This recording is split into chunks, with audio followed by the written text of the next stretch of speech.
Bom dia, quarto ano. Bom dia para vocês, tudo bem? Como é que vocês estão? Hoje nós estamos no dia 3 de junho, né?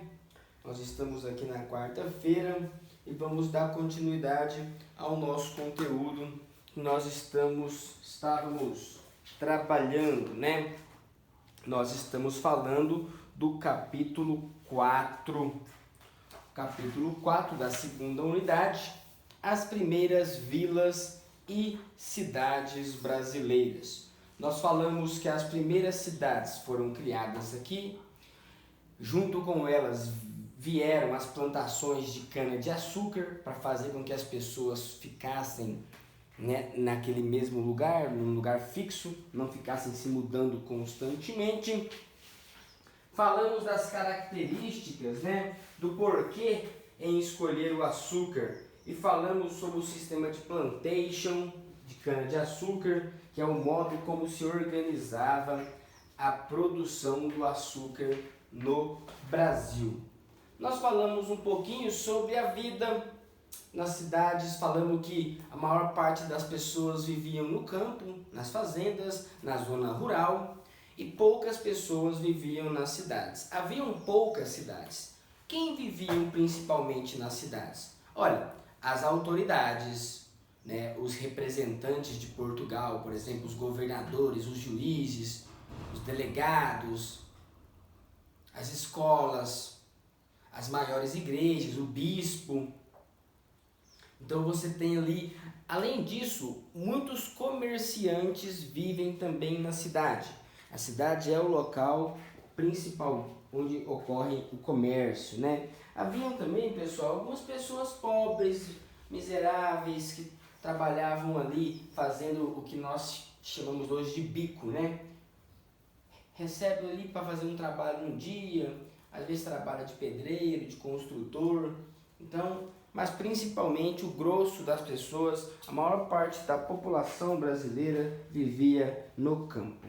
As cidades, elas tinham pouco movimento. O movimento maior era principalmente na época das festas religiosas, né? Nós falamos que a religião católica era muito importante na época, então as festas, né, o momento em que as pessoas se encontravam, né, encontravam famílias desconhecidas, enfim, tinham contato com outras pessoas, era justamente essas festas religiosas. Pessoal, agora vamos falar um pouquinho sobre a arquitetura colonial. Está na sua página 52 e 53, pessoal, 52 e 53. Arquitetura colonial. Vamos lá.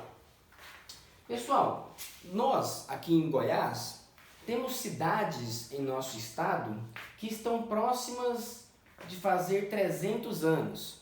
A cidade de Goiás, por exemplo, Goiás Velho, né, como é conhecido aqui, ela vai fazer 300 anos daqui 5 anos. E Pirenópolis, aqui pertinho da gente, 60 quilômetros, né? A cidade de Pirenópolis, antigamente era meia ponte, ela vai fazer 300 anos em 2029, ou seja, daqui 9 anos. Então, pessoal, são cidades antigas, né? 300 anos é um tempo bem bacana. A nossa cidade de Anápolis, ela tem, se eu não me engano, cerca de 110 anos. Algo parecido. Enfim, muitos de vocês já devem ter visitado a cidade de Pirenópolis, ou de Goiás Velho, ou talvez Corumbá de Goiás, ou em Minas Gerais muitas cidades são antigas, né?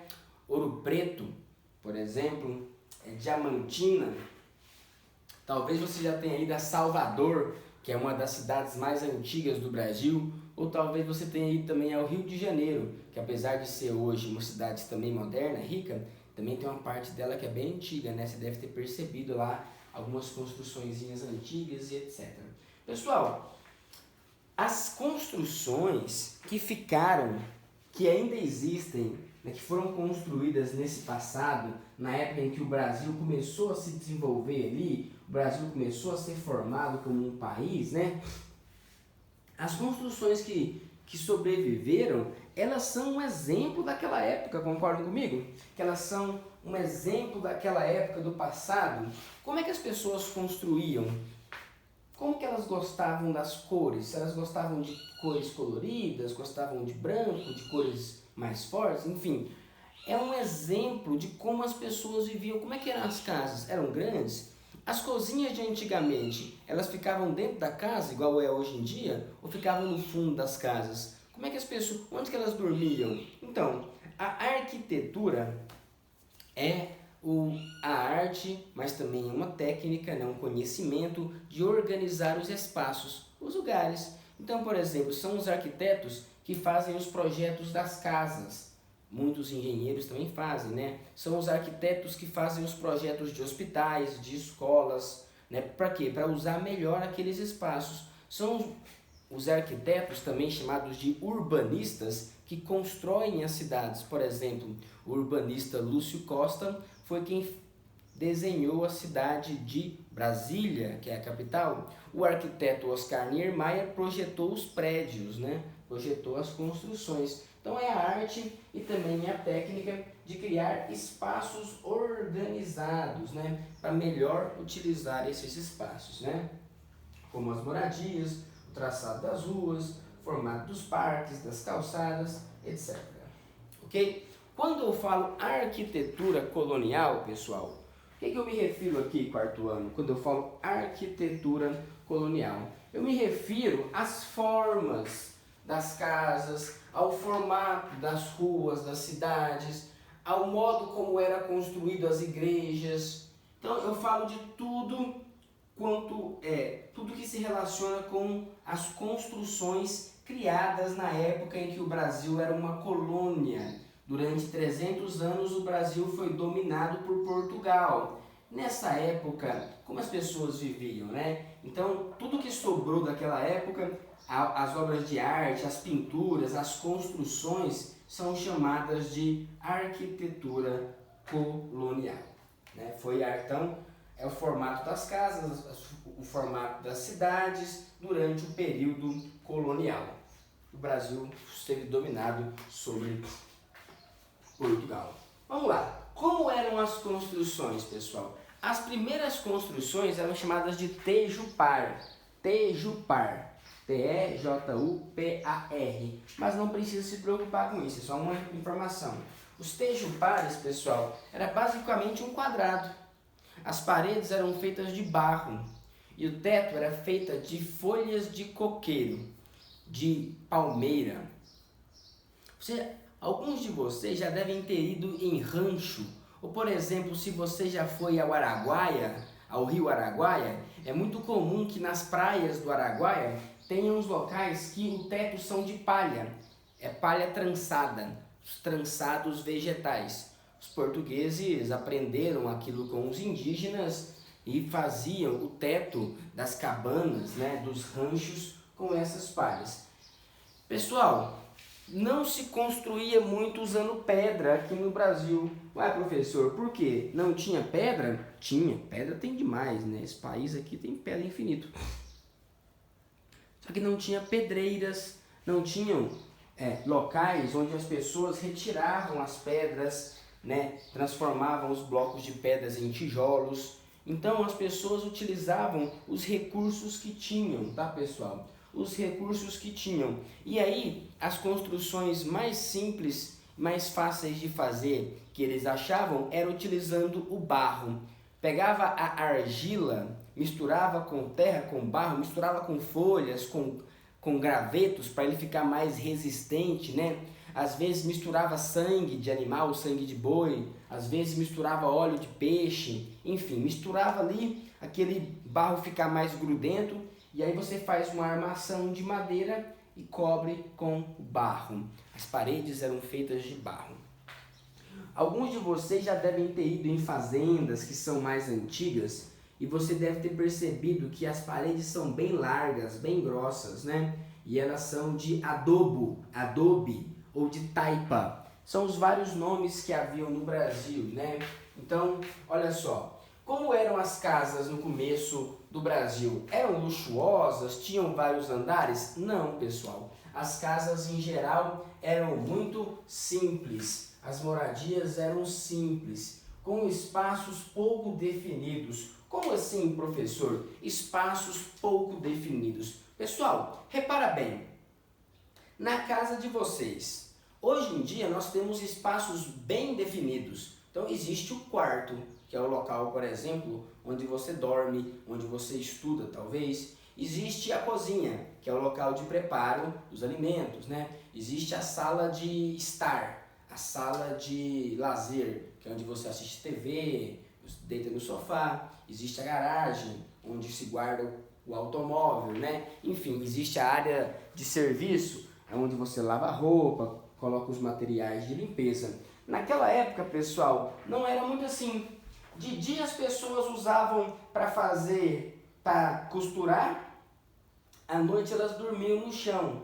De dia elas usavam aquele espaço para cozinhar, à noite elas usavam para guardar os animais. Ou seja, não tinha espaços muito bem definidos como nós temos hoje, né? As casas eram muito simples e aí as pessoas em geral ficavam muito tempo fora das casas, né? Se fazia muita coisa fora de casa. Pessoal, a construção de barro ela é bem interessante, porque quando está muito frio, ela ajuda a esquentar. E quando está muito quente, ela ajuda a ficar fresquinho, né? O barro é bem interessante. Então, vamos lá. Agora, todas as casas eram simples? Não.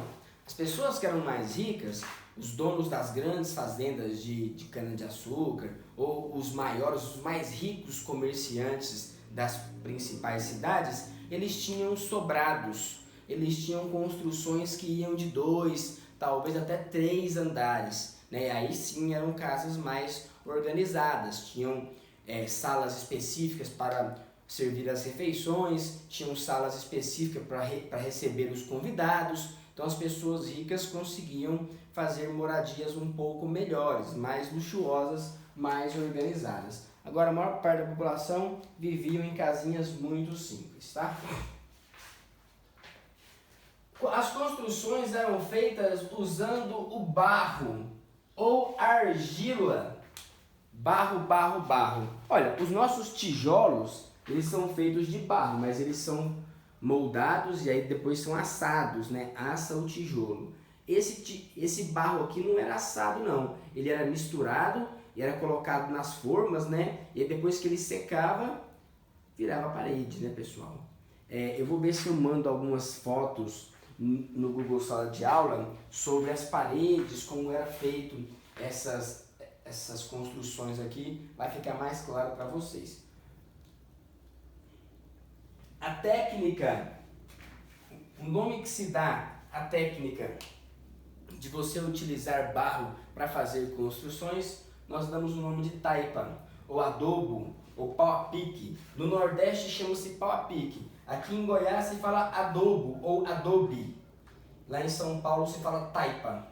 Quando eles usavam a mão para colocar o barro nas paredes, taipa de mão. Quando eles usavam um pilão para socar o barro, para endurecer o barro, chamamos de taipa de pilão. Mas a técnica usada era a taipa, ou seja, usavam o barro, a argila, para fazer a estrutura das construções, ok? Então, legal, vamos lá. Professor, mas era tudo muito simples, não tinha construções mais chiques, mais elaboradas? Havia, pessoal, havia algumas construções que eram mais organizadas, né? Por exemplo, as construções religiosas. As igrejas eram as principais construções da época. Havia algumas construções públicas, como parques, como chafarizes, né? Fica lá fonte de água, jogando água. Havia também algumas construções dessas. Mas as construções mais ricas, maiores, mais imponentes, né? Que todo mundo via assim, que falava, nossa, que bem bonito, eram as igrejas. Então, pessoal, o que mais se destacava no Brasil eram não só as construções religiosas, como as igrejas, os conventos, né? Orfanatos, escolas religiosas, mas também as pinturas religiosas, os santos, as estátuas que eram feitas dos santos, eram as melhores, né? As mais sofisticadas obras de arte da época. Então vamos lá. As construções religiosas foram as que alcançaram o maior nível de sofisticação. Que é isso? Elas eram as maiores. Muitos de vocês já devem ter visitado algumas igrejas no Brasil da época da colônia, né? Ah, professor, aquela de Trindade é? Não. Ah, professor, aquela de Aparecida do Norte, em São Paulo? É? Não. Agora, lá em Pirenópolis tem uma, que é a Matriz, né? Lá em Minas Gerais você tem um monte dessas igrejas da época da colônia. Lá em Salvador tem uma igreja que é considerada a igreja mais rica da América. Ela é cheia de ouro nas paredes, cheia de ouro, ouro mesmo, ouro, né? As esculturas lá, elas são banhadas a ouro. É a igreja de São Francisco de Assis de Salvador, a igreja mais rica da América. Então, havia estátuas, haviam decorações, eram as construções mais chiques, tá? A igreja tinha muito poder aqui. E alguns dos artistas mais importantes da arte colonial brasileira, pessoal, tem um outro nome que eu posso usar para falar de arquitetura colonial. É barroco. Barroco. Ah, professor, barroco quer dizer que vem do barro? Não. Não tem nada a ver, não. O barroco, pessoal, ele é um tipo de arte. Ele é uma característica, é um tipo de construção. Ele surgiu lá na Itália e acabou chegando aqui no Brasil. Só que aqui no Brasil, essa arte que veio da Itália, ela não era feita igualzinho lá na Europa. Ela teve que se adaptar. Por exemplo, lá na Itália se constrói em pedra, aqui se constrói em barro. Lá na Itália as esculturas são feitas com mármore, aqui não tem mármore, então as esculturas são feitas com pedra-sabão, outro tipo de pedra, outro tipo de rocha, né? Ou seja, teve que se adaptar. Então quando eu falo barroco brasileiro, eu estou me referindo à arte colonial do Brasil, as construções e as pinturas feitas durante a época em que o Brasil era colônia, ok? Dois artistas brasileiros vão se destacar aqui. Podemos dizer que são os dois primeiros grandes artistas brasileiros. Na época, eles recebiam o nome de mestres. Eles não eram simples construtores, eles eram considerados mestres da construção. O mestre Ataíde não era um simples pintor, ele era o cara que dominava a pintura, né? Então, duas personagens, né? Dois artistas, o mestre Aleijadinho e o mestre Ataíde. Aleijadinho, professor, engraçado, ele era aleijado? Era. Na verdade, não. Mas ele era uma pessoa normal, mais ou menos com 40 anos de idade, ele começou a ter uma doença. É muito possível que essa doença fosse a tal da lepra. Uma doença muito triste, a pessoa vai perdendo os dedos, ela perde a mão, perde o nariz, a orelha, né? Ela vai perdendo assim o movimento do corpo e aí o aleijadinho vai ficando, né, com esses problemas de saúde. Dizem que no final da vida dele, ele tinha alguns escravos, né? Ele tinha funcionários, escravos. Os escravos tinham que colocar ele no cavalo, tirar ele do cavalo, amarrar as ferramentas na mão dele, porque ele já não tinha mais o movimento das mãos. Mesmo assim, ele conseguia, né, fazer obras muito interessantes. Ele era um escultor, ele era um arquiteto, ele planejou várias igrejas importantes no Brasil, né? Ele é, sem dúvida, um mestre aqui. E o mestre Ataíde era o maior pintor da época, né? Ele pintava as igrejas, fazia o teto das igrejas, fazia as representações das cenas religiosas e etc. Pessoal, para finalizar, o livro de vocês toca num assunto interessante, que é patrimônio cultural. Professor, o que é patrimônio? Patrimônio é um bem, é algo que você tem. Por exemplo, meu carro é o meu patrimônio, minha casa é meu patrimônio, é meu bem, é minha posse. Eu comprei, eu tenho direito sobre ela. Patrimônio cultural, pessoal, são os bens da cultura, do povo. Por exemplo, aquelas construções antigas de 300 anos, de 400 anos, elas são consideradas patrimônio do povo brasileiro. Por quê? Porque aquelas construções, elas representam o modo de vida daquelas pessoas. Essas construções antigas, elas representam um pedacinho da nossa história, como as pessoas viviam, como elas pensavam, como é que elas organizavam as casas. Quando você vai naquelas cidades que tem um centro histórico antigo, por exemplo, o centro de Perinópolis, você vê que não tem prédio, não tem grandes construções. Por quê? Porque tem essa ideia de preservar. Vamos preservar esse pedacinho do passado. Por que preservar, professor? Por que não arranca tudo e constrói? Porque, pessoal, esse pedacinho do passado é importante para a gente. Ele é um lugar de memória. Ele é um lugar onde a gente pode visitar e ver, nossa, como é que as pessoas viviam aqui há 300 anos atrás. Olha como eram as ruas, olha como eram as casas, olha como eram as cidades. Isso serve para representar o passado. Então, por isso que essas construções antigas da época da colônia são consideradas patrimônio cultural. Faz parte do nosso passado. É um patrimônio do povo brasileiro, né? É um patrimônio da sociedade. É um exemplo de como que essas pessoas viviam naquela época. Bacana, né? E no Brasil, inclusive, existe um órgão do governo, existe um órgão público chamado IPHAN. IPHAN. Ele é tão antigo, pessoal, ele tem quase 100 anos. Chama-se Instituto do Patrimônio Histórico e Artístico Nacional. Instituto do Patrimônio Histórico e Artístico Nacional. É o IPHAN, por exemplo, responsável por manter, zelar pelas construções que são tombadas como um patrimônio histórico. Tombada, professor, tombo, lá em Portugal, quer dizer registro. Então, as construções que são registradas como patrimônio, elas não podem sofrer modificações. Elas devem permanecer igualzinho elas eram antigamente, para que elas possam ser exemplos, né, desse pedacinho do passado. Ok, pessoal?